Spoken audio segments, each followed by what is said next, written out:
अल्लाह फरमाता या अय्युहल्लज़ीना आमनू कू अनफुसकुम व अहलीकुम नारा। ए ईमान वालो, आपसे कह रहा अल्लाह ताला, ए ईमान वालो, अपने आप को और अपने घर वालों को जहन्नम की आग से बचाओ। कौन आएगा हमारी बेटी को दुपट्टा उड़ाने? मुफ्ती साहब आएंगे, पीर साहब आएंगे, आलिम साहब आएंगे? नहीं, ये बाप की जिम्मेदारी और मां की जिम्मेदारी। किसकी जिम्मेदारी है? मां बाप की जिम्मेदारी है। और ये जो मकतब खोला गया ना, ये मकतब नबी ने फरमाया सबसे पहला मदरसा मां की गोद है। और एक बात और बता दूं, सुन लेना, तुम लोग समझ रहे होगे शायद मैं उनमें कहने खुदा खुदा दूं, करामतें सुना सुना के एकदम जन्नत के दरवाजे पे खड़ा करके आ जाऊं। नहीं, गिरेबान में झांको, अपने आप को देखो तो पता चलेगा हम कितने पानी में। तुम्हें अपनी कब्र में अपना हिसाब देना होगा। समझ रहे मेरी बात? कब्र में अपना हिसाब देना होगा। सबसे पहले नबी ने फरमाया सबसे पहला मदरसा मां की गोद है, मकतब। जैसे ये मकतब है, यहां से बच्चे, छोटे छोटे बच्चे कुरान शरीफ पढ़ेंगे, बच्चियां कुरान शरीफ पढ़ेंगी, उर्दू पढ़ेंगे, उर्दू पढ़ेंगे। इन्हें खाने पीने का ढंग आएगा, चलने फिरने का ढंग। छत पे चढ़ने के लिए पहले जीना बनाया जाता है, सीढ़ी बनाई जाती है, पहले कदम, दूसरा कदम, तीसरा कदम, चौथा, फिर छत पे चढ़ो, आगे बढ़ के फिर इल्म सीखो। मुबारकबाद के लायक है आप लोग। लेकिन मैंने बताया था ना, नबी फरमाते हैं 3 लोग जन्नत में नहीं जा सकते। एक तो वो जो माँ बाप का नाफरमान हो, और दूसरा दयूस जन्नत में नहीं जा सकता। दयूस कौन है? दयूस कहां रहता है? दयूस किसका नाम है? आप सोच रहे होंगे।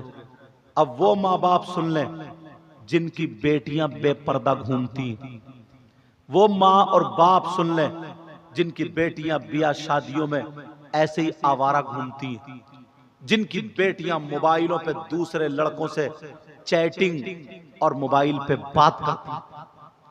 वो माँ बाप सुन ले जिनकी बेटियां ऐसे कपड़े पहनती हैं जिनसे उनके जिस्म की नुमाइश होती है, जिस्म दिखता है, जिस्म जाहिर होता है, उनके चलने की झनकार निकलती है। वो माँ बाप जिनकी बेटियां आवारा हो, जिनकी बेटियां बेपर्दा हो, जिनकी बेटियां मोबाइल पे चैटिंग सेटिंग और दूसरों से बातें करती हो, और वो माँ बाप राजी हो उसके चलने फिरने से, पहनने ओढ़ने से, तो वो माँ बाप दयूस है, दयूस है, दयूस है। और नबी फरमाते हैं दयूस जन्नत में नहीं जाएगा। लाओ कोई अगर माई का लाल है तो ये कहे कि हाँ वो जाएगा, क्योंकि नबी फरमाते पूरी दुनिया गलत हो सकती है मगर नबी की बात गलत। बोलो नबी की बात गलत। और आज के बाद सारे लोग अपने अपने घरों पर जिम्मेदारी रखोगे। ये छोटे छोटे बच्चों को इल्म दो। ये इतने इतने बड़े बच्चे मोबाइल चलाना जानते हैं सारे लोग, मगर कुरान पढ़ना क्यों नहीं आता? उर्दू पढ़ना क्यों नहीं आती? इनको मसाइल क्यों याद नहीं है? इसलिए तुमने पढ़ने नहीं बिठाला, इसलिए ये आगे नहीं बढ़े, मकतब में नहीं पहुंचे। यही वजह है इसकी। इनकी बुनियाद रखो। मकान बनाने के लिए सबसे पहले बुनियाद खोदनी पड़ती है, उसी इल्म की बुनियाद का नाम है मकतब। समझ रहे हैं ना मेरी बात? नबी फरमाते हैं दयूस जन्नत में नहीं जा सकता। मैंने कहा था सारे लोग, तुम चाहते हो तुम्हारी दुआएं कबूल हो जाए? यहीं से तो बात कटी थी। बोलो चाहते हो? मैं भी चाहता हूं, इसीलिए अल्लाह वालों की बारगाह में जाते हो, और जाना चाहिए, मगर औरतों का जाना जायज नहीं है। मगर एक बारगाह मैं भी बता दूं जहां पर 100 के 100% दुआ कबूल। अगर ना हो तो मेरा दामन पकड़ लेना। 100 के 100% दुआ कबूल। चलोगे? जाओगे चैनल वालों मेरी तरफ बेटा, जाओगे वो बारगाह कौन सी है जहां पर 100 के 100% दुआ कबूल। आप समझ रहे हो हजरत नैनीताल की तरफ से आए, हजरत रुद्रपुर रामपुर की तरफ से, बरेली के आगे से आए, वही बताएंगे। याद रखो अगर वहां जाके तुमने दुआ कर ली और दुआ हो गई तो 100 के 100% दुआ कबूल, रद्द नहीं। उस बारगाह का पता लिख लो, नोट कर लो, लिखने वालों लिख लो, भूलना नहीं। आसान है, दूर लेकर के नहीं जाऊंगा, करीब में है, औरतों का जाना भी जायज है। कौन सी बारगाह है? वो बारगाह कहीं और नहीं है, कहीं उत्तर प्रदेश नहीं जाना, कहीं दिल्ली के आगे नहीं जाना, कहीं नैनीताल नहीं जाना। वो बारगाह है तुम्हारी माँ, तुम्हारे बाप, तुम्हारे माँ बाप की बारगाह है। माँ बाप को राजी कर लो, जब माँ बाप की खिदमत कर लोगे माँ बाप राजी हो जाएंगे। माँ बाप का दामन पकड़ लो, जब माँ बाप राजी हो इनका दामन पकड़ के, दामन पकड़ के इनसे दुआ करा लो। अगर माँ बाप लड़खड़ाते हुए हाथों से तुम्हारे लिए दुआ कर दे तो खुदा की कसम माँ बाप की दुआ रद्द नहीं हो सकती। इसलिए ये कोई और नहीं कहता, मदीने के ताजदार अहमद मुख्तार फरमाते हैं दुआउल वालिदैन अन औलादिहिमा का दुआ नबी जी अनुमति ही।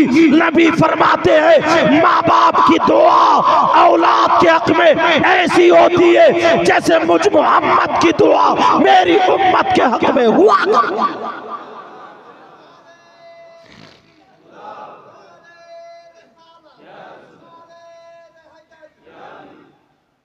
मगर लोग हैं इस तरफ तवज्जो ही नहीं। अल्लाह इतने मजमे में एक बात और उठाता हूं, इतने मजमे में कासिमपुर, कासिम नगर के बंगाल में है ना, ये कासिम नगर के बंगाल के गयूर मुसलमानों, तुम्हारे पूरे गांव में कोई शख्स ऐसा आ जाए कि जो किसी का इंतकाल हो जाए और वो उस मरे हुए का गोश्त नोच नोच के खाए, तो तुम उससे दोस्ती करोगे? तुम्हारे गांव में कोई ऐसा है? नहीं है ना?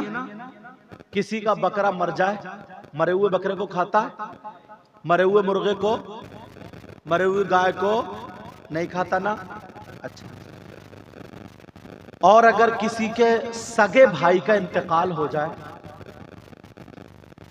तो वो अपने भाई का गोश्त नोच नोच के, कोई बहन खाती है, कोई भाई खाता, और अगर कोई खा ले तो इससे ज्यादा बुरा कोई हो सकता?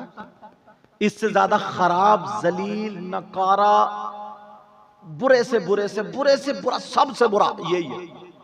और मेरे पास इससे आगे गाली नहीं है। अगर तुम्हारे गांव में कोई ऐसा आ जाए, उससे दोस्ती करोगे, रिश्तेदारी करोगे, गले में हाथ डाल के घूमोगे, उसे दस्तरखान पे खाना खिलाओगे, और अगर तुम में से कोई हो तो तौबा करोगे?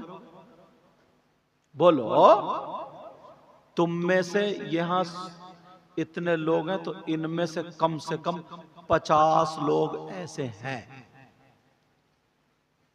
डर गए? आप लोग सोच रहे होगे यार कौन है ऐसा? और औरतों में तो और ज्यादा, जो अपने मरे हुए भाई का गोश्त खाए। कोई कहेगा यार ये हजरत पहली मर्तबा है, कौन से मौलाना को बुला लिया, कैसी बात कर रहा है? किससे पूछवाऊं, हजरत से, इमाम साहब किबला से? नहीं।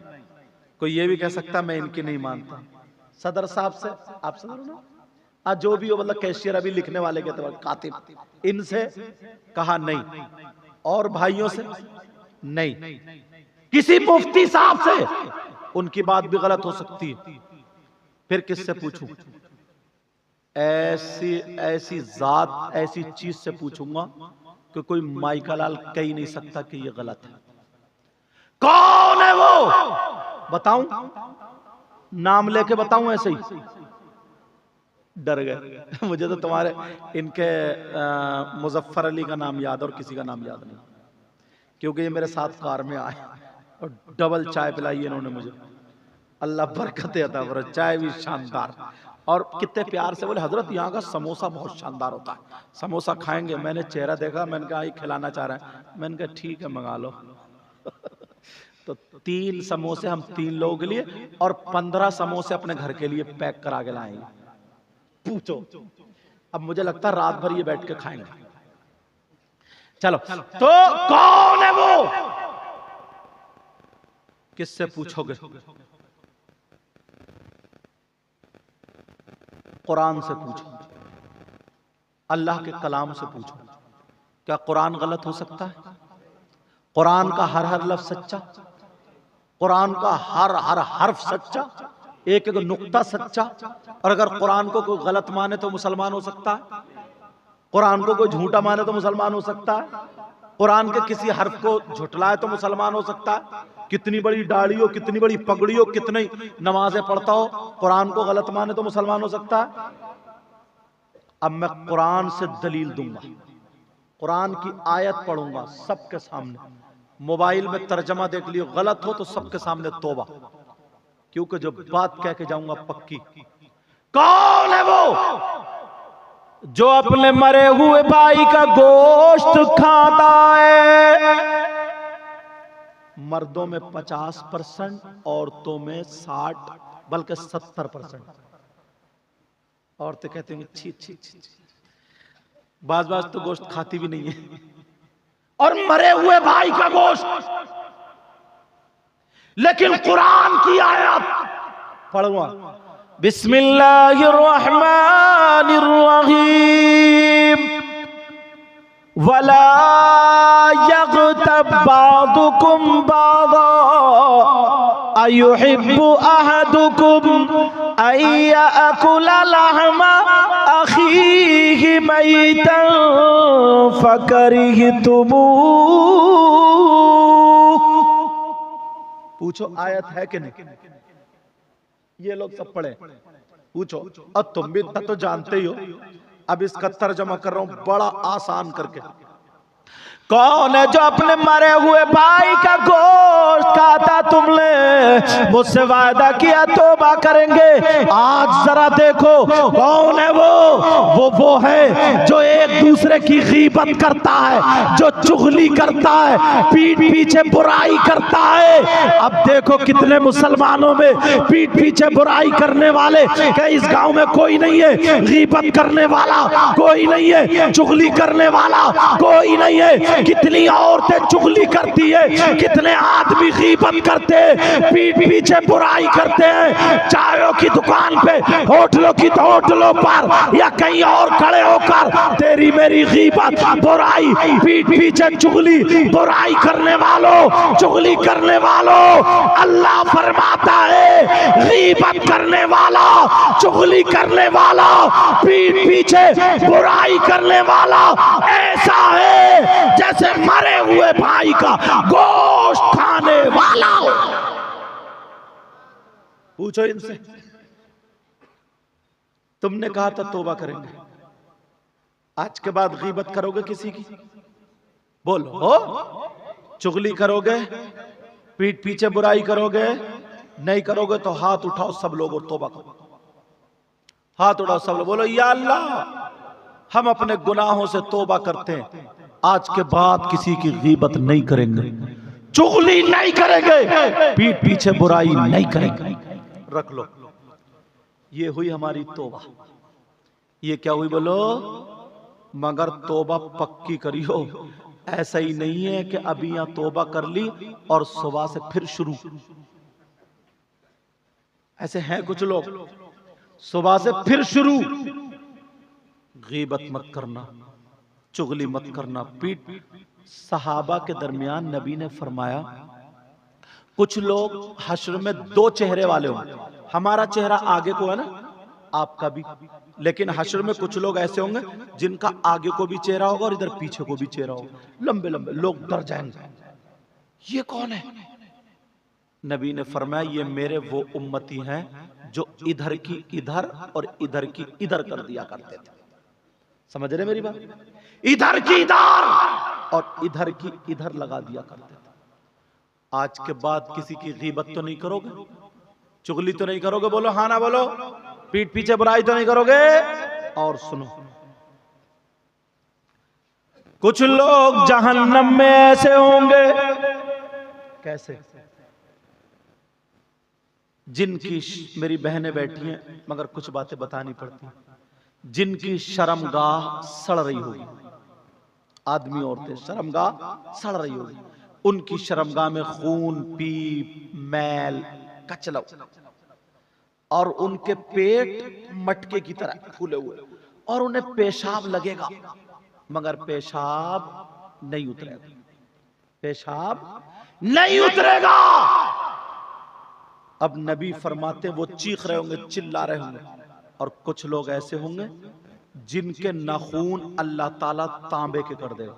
ये नाखून ना बड़े बड़े तांबे के, और वो तांबे के नाखून जहन्नम की आग से दहक रहे होंगे, और यहां से लेकर के यहां सीने तक चीर रहे होंगे ऐसे वो लोग, और जबान उनकी प्यास के मारे बाहर होगी, और वो कह रहे होंगे हाय अल अतश, हाय अल अतश, हाय अल अतश, हाय हमें कुछ पिलाया जाए, हमें कुछ पिला दिया जाए। चीर रहे होंगे, पिला दिया जाए, चीख रहे होंगे, चिल्ला रहे होंगे बुरी तरीके से। नबी फरमाते हैं फिर उन लोगों का पेशाब उतरेगा जिनका पेशाब रुका हुआ था और उनकी शर्मगाह सड़ रही थी। जब पेशाब निकलेगा तो पेशाब के साथ पीप, खून, कचलऊ, मैल, पीप जान रहे हैं? पीप, हाँ, मैल, मैल, जहन्नम की काली आग लपेटे मारती हुई सब लोग पेशाब करेंगे तो वो गंदा बदबूदार निकल के सड़ा हुआ उधर इकट्ठा हो जाएगा, और वो जो कहेंगे हाय अल अतश, हाय अल अतश, ऐसे चीर रहे होंगे हमें कुछ पिलाया जाए, उनकी जबानें बाहर होंगी। नबी फरमाते हैं और रो गए, आंखों में आंसू का, उनको फिर वो पीप, मैल, बेटा उठ के बैठो, उठो, मैल, पीप, कचलाऊ उन लोगों को पिलाया जाएगा और वो पिएंगे। सहाबा ने अर्ज किया आका ये कौन लोग होंगे, कौन से नबी के उम्मती होंगे? उस नबी को कितनी तकलीफ होगी। जब इतना कहा तो मेरे नबी और रोएंगे जब ये बात सुनेंगे, और रो करके कहेंगे ऐ मेरे सहाबा वो मेरे ही उम्मती होंगे, वो मेरे उम्मती का कौन उम्मती। अब सहाबा की आंखों में आंसू आ गए, सहाबा भी रोने लगे। मेरे नबी ने फरमाया सुनो, वो लोग जिन्हें खून पिलाया जाएगा, कचलऊ पिलाया जाएगा, पेशाब पिलाया जाएगा, पीप पिलाई जाएगी, सड़े फैल रही होगी, जिन्हें पिलाया जाएगा वो मेरी उम्मत के वो लोग होंगे जो शराब पिया करते थे, जो नशा किया करते थे, जो शराब के आदी थे, शराब नहीं छोड़ा करते थे। अल्लाह के वास्ते शराब पीने वालों, नशा करने वालों, पूरी दुनिया गलत हो सकती है मगर मेरे नबी का फरमान गलत नहीं हो सकता, इसलिए मर जाना मगर शराब को हाथ मत मत मत। कितने लोग आज शराब पी रहे हैं, मुसलमानों के छोटे छोटे बच्चे नशा करने लगे। तुम्हारे यहां नहीं, जाकर के देखो ऐसे लोग शादी में शराब पी पी करके डांस कर रहे हैं, नाच रहे हैं, नशे के कैप्सूल खा रहे हैं।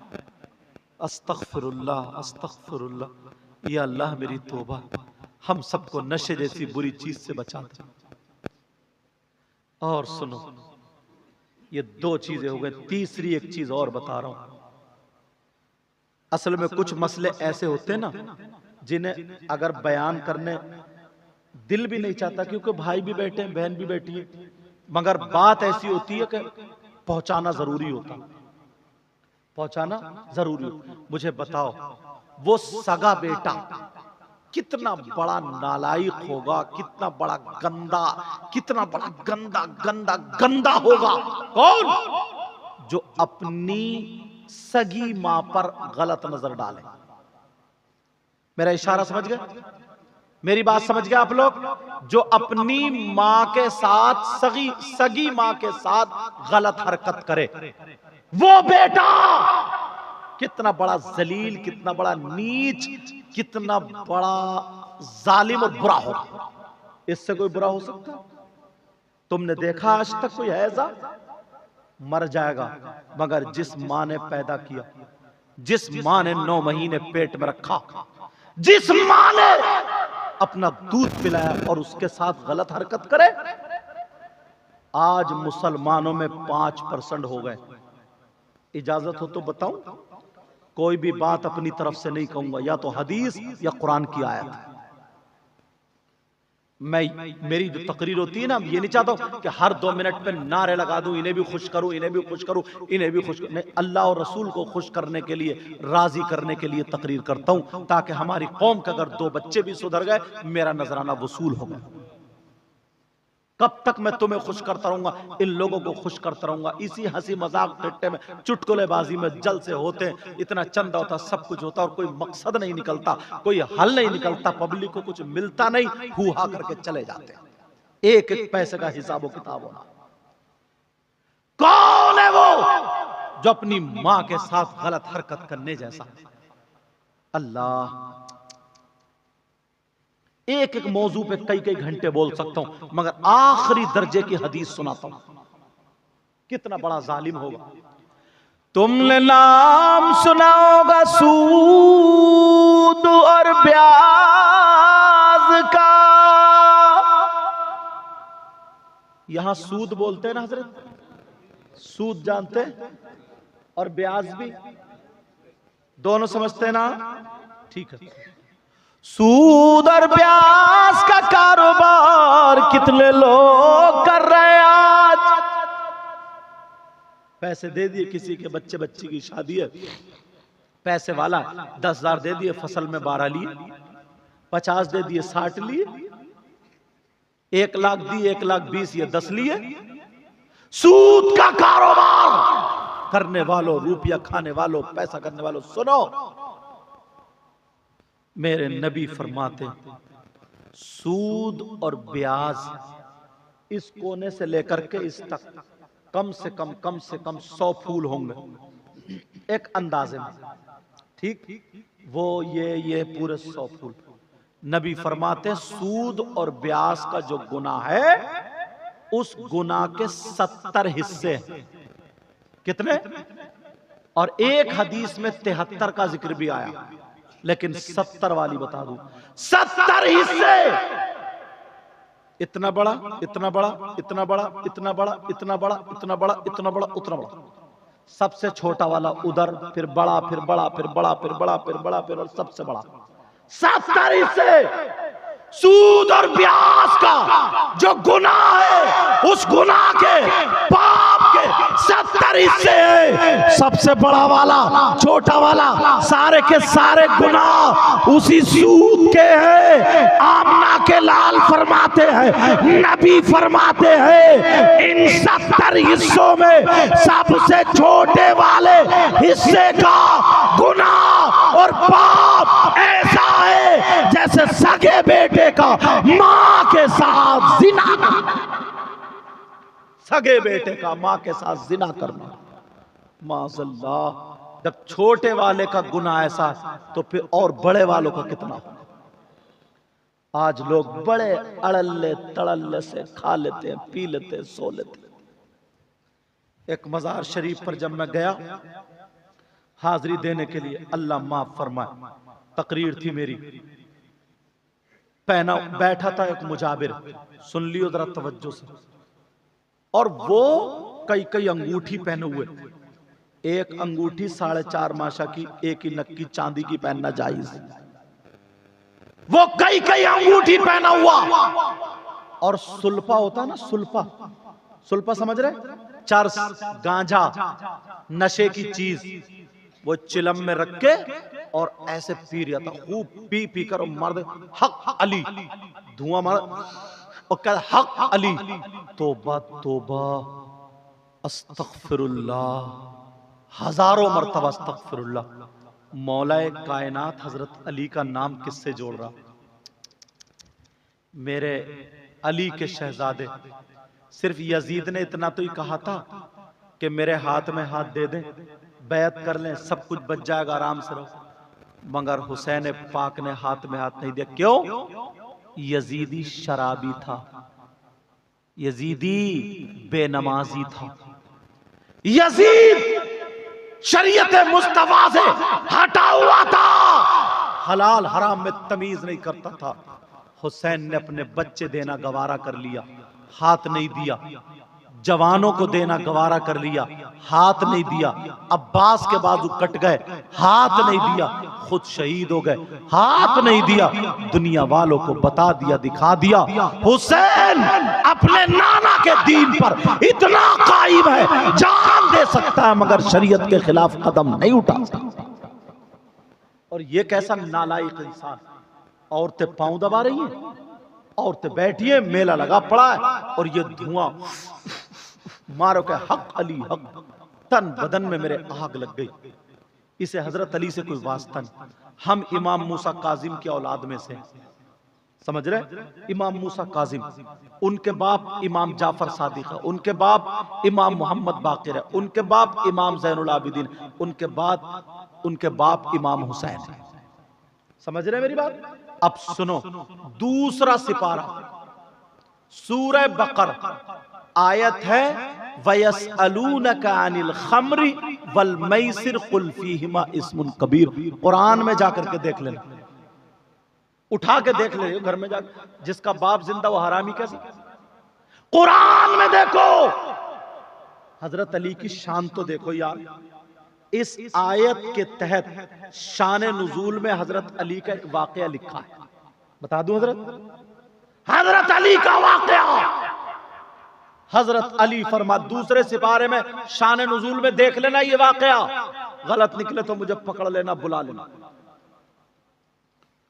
हजरत अली फरमाते हैं, शान नुजूल में वाकया लिखा, फरमाते हैं अगर किसी तालाब में शराब के चंद कतरे डाल दिए जाए, नशे की चीज के चंद कतरे डाल दिए जाए, वो पानी में और वो जमीन में पानी खुशक हो जाए, सूख जाए, सुनने की बात है, सूख जाए, और उस जमीन में अब घास उग आए, घास जम आए, हजरत अली फरमाते हैं उस घास को मेरी बकरियां चर ले खा ले। अली वो है उन बकरियों का दूध भी नहीं पिएगा। जरा देखो यार, उन बकरियों का दूध भी नहीं पिएगा, और तुम वही गांजा चरा तो सुल्फा धुआं मार गए और कह रहे हक अली हक अली। इतना मारा जाएगा इस कमबख्त को, उधेड़ के रख दिया जाएगा। मौलाए कायनात हजरत अली फरमाते हैं शराब पानी में, पानी जमीन में, जमीन में घास, घास बकरियों के पेट में। अली का तकवा देखो, अली ये कहते हैं मैं अपनी बकरियों का दूध भी नहीं पीता, जबकि फतवा ऐसा नहीं। तकवा, अंबिया, ये भी और सुनो, अंबिया और रसूलों के बाद सबसे अफजल और आला जात का नाम सैयदना अबू बकर सिद्दीक। कौन है बोलो? अंबिया और रसूलों के बाद सबसे अफजल और आला जात का नाम। बस खत्म करने जा रहा हूं, आखिरी बात तुम्हें और बता दूं। ये जो तुमने पौधा लगाया ना मकतब की शक्ल में, दुआ करो अल्लाह ताला इसको परवान चढ़ा दे और तुम्हारे बच्चों की सही परवरिश हो पाए। वो बात ये बताने जा रहा था, तुम चाहते हो कि तुम्हें 1 क्विंटल सोना अल्लाह की राह में खर्च करने का सवाब मिल जाए? कितना सवाब? चलो 1000 क्विंटल, 1 रुपया नहीं लगेगा तुम्हारा, एक पैसा नहीं लगेगा तुम्हारा, एक चवन्नी नहीं लगेगी और सवाब मिल जाएगा। सैयदना अबू बकर सिद्दीक रज़ी अल्लाह ताला अन्हु जुमे के दिन मस्जिद में अजान से पहले जाते हैं, जाकर के मस्जिद को झाड़ना, पोंछना, कूड़ा करकट हटाना, साफ करना, सफ़े बिछाना, झाड़ना, नमाजियों के लिए तैयार कर देना। एक दिन एक सहाबी ने पूछ लिया, आका अबू बकर ऐसा क्यों करते हैं? अब मेरे नबी मिंबर शरीफ पे खड़े होकर के बताते हैं, कयामत तक के मुसलमानों के लिए पैगाम है, अगर कोई मस्जिद को झाड़ेगा, पोछेगा, साफ करेगा, नमाजियों के लिए तैयार कर देगा और एक मुट्ठी कूड़ा निकाल के मस्जिद से अलग डाल देगा, तो नबी फरमाते हैं, ये ओहद पहाड़ देख रहे हो? सहाबा का जी। सहाबा ने कहा जी। तो नबी ने फरमाया, इस ओहद पहाड़ की बराबर सोना अल्लाह की राह में सदका करने का सवाब मिल जाएगा। करो तभी तो। मगर मस्जिदों से हम दूर हो गए, नमाजों से हम दूर हो गए,